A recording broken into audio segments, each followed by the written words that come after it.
शांति 26/5/1969 के अव्यक्त महावाक्य। संपूर्ण स्नेही की परख। सभी किस स्थिति में बैठे हो, लगन में बैठे या मगन अवस्था में, किस अवस्था में हो, ज़्यादा समय लगन लगाने में जाता है या मगन रूप में हो, अपनी चेकिंग तो करते होंगे।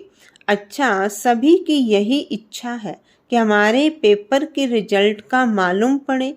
विशेष सभी के दिलों में यही संकल्प चलता रहता है। तो आज रिजल्ट भी सुना देते हैं। सभी ने जो भी लिखा है यथा योग्य यथा शक्ति, टोटल रिजल्ट यही कहेंगे कि बाप में निश्चय बुद्धि तो है, लेकिन जितना ही बाप में निश्चय है उतना ही बाप के महावाक्यों में, फरमान में निश्चय बुद्धि होकर चलना। वह अभी पुरुषार्थ में 50% देखने में आता है। बाप में निश्चय तो 100% है, लेकिन बाप के फरमान और आज्ञाओं में निश्चय बुद्धि होकर के जो फरमान मिला और किया, ऐसे फरमान में निश्चय बुद्धि मेजॉरिटी 50% की रिजल्ट में है। ऐसे ही टीचर में निश्चय है, लेकिन उनकी पूरी पढ़ाई जो है उसमें पूर्ण रीति से चलना, वह भी अपनी अपनी परसेंटेज की रिजल्ट है। ऐसे ही गुरु रूप में भी सतगुरु है, यह पूरा निश्चय है, लेकिन उनकी श्रीमत पर चलना, उनकी टोटल रिजल्ट 50% तक है। सिर्फ बाप टीचर सतगुरु में निश्चय नहीं, लेकिन इस निश्चय के साथ साथ उनके फरमान, उनकी पढ़ाई और उनकी श्रीमत पर भी संपूर्ण निश्चय बुद्धि होकर चलना है। इसमें कमी है जिसको अभी भरना है।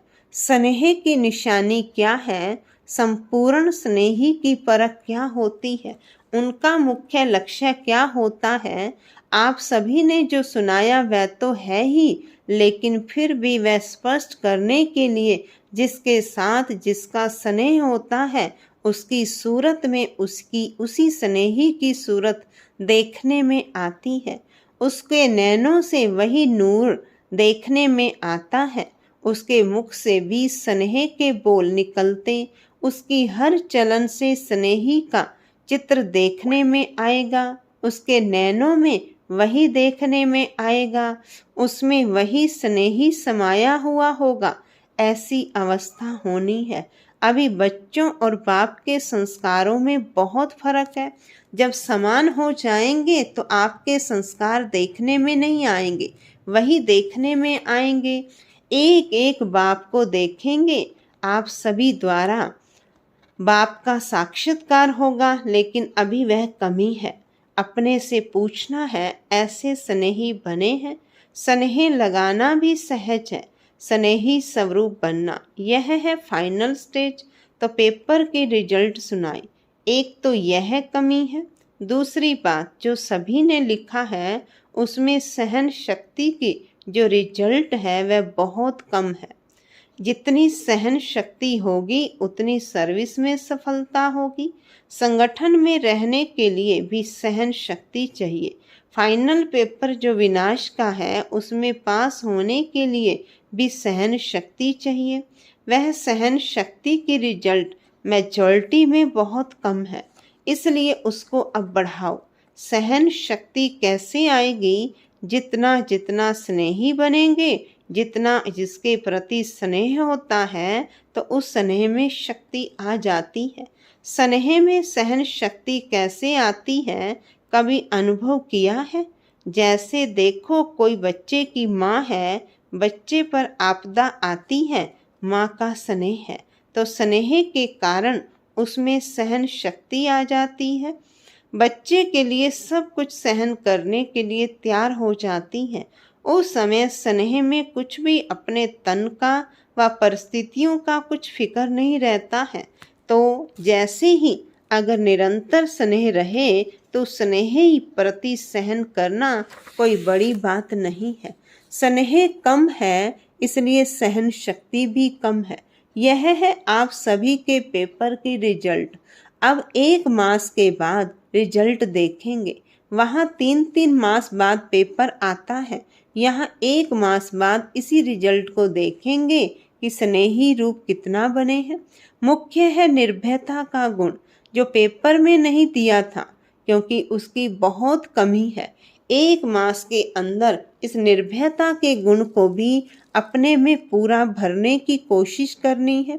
निर्भयता कैसे आएगी, उसके लिए मुख्य क्या पुरुषार्थ है? निराकारी बनना। जितना निराकारी अवस्था में होंगे उतना निर्भय होंगे। वह तो शरीर के भान में आने से होता है। यह 1 मास का चार्ट पहले बता देते हैं। कुमारियों का ट्रेनिंग क्लास पूरा होगा तो यह भी पूछेंगे कि सहन शक्ति, निर्भय और निश्चय की परख जो बताई वह कहाँ तक है।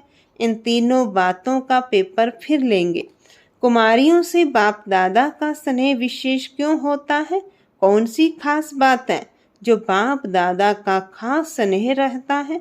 क्योंकि बाप दादा समझते हैं अगर इन्हों को ईश्वरीय स्नेह नहीं मिलेगा तो और किसी के स्नेह में लटक जाएंगी। बाप रहम दिल है ना, तो रहम के कारण स्नेह है। भविष्य बचाव के कारण विशेष स्नेह रहता है। अब देखेंगे बाप दादा के स्नेह का जवाब क्या देती हैं। अपने को बचाना है, यह है बाप दादा के स्नेह का रिस्पॉन्स। किन किन बातों में बचाना है मालूम है? एक तो मनसा सहित प्योरिटी हो, मनसा में कोई संशय ना आए, और दूसरी बात अपनी वाचा भी ऐसी रखनी है जो मुख से कोई ऐसा बोल ना निकले। वाणी में भी कंट्रोल, मनसा में भी कंट्रोल। वाचा ऐसी रखनी है जैसे साकार में बाप दादा की थी। कर्म भी ऐसा करना है जैसे साकार तन द्वारा करके दिखाया। आपका कर्म ऐसा हो जो और भी देखकर ऐसा करें। यह है कुमारियों के लिए खास। और किससे बचना है? संग दोष से तो बचना ही है। एक और विशेष बात है, अब बहुत रूप से, आत्मा के रूप से, शरीर के रूप से आप सभी को बहकाने वाले बहुत रूप सामने आएंगे, लेकिन उसमें बहकना नहीं है। बहुत परीक्षाएं आएंगी, लेकिन है कुछ नहीं। परीक्षाओं में पास कौन हो सकता है? जिसको परख पूरी होगी। परखने की जितनी शक्ति होगी उतना ही परीक्षाओं में पास होंगे। परखने की शक्ति कम रखते हो, परख नहीं सकते हो कि वह यह किस प्रकार का विघ्न है, माया किस रूप में आ रही है और क्यों मेरे सामने यह विघ्न आया है। इससे रिजल्ट क्या है? यह परख कम होने के कारण परीक्षाओं में फेल हो जाते हैं। परख अच्छी होगी तो वह पास हो सकते हैं। अच्छा, ओम शांति, ओम शांति।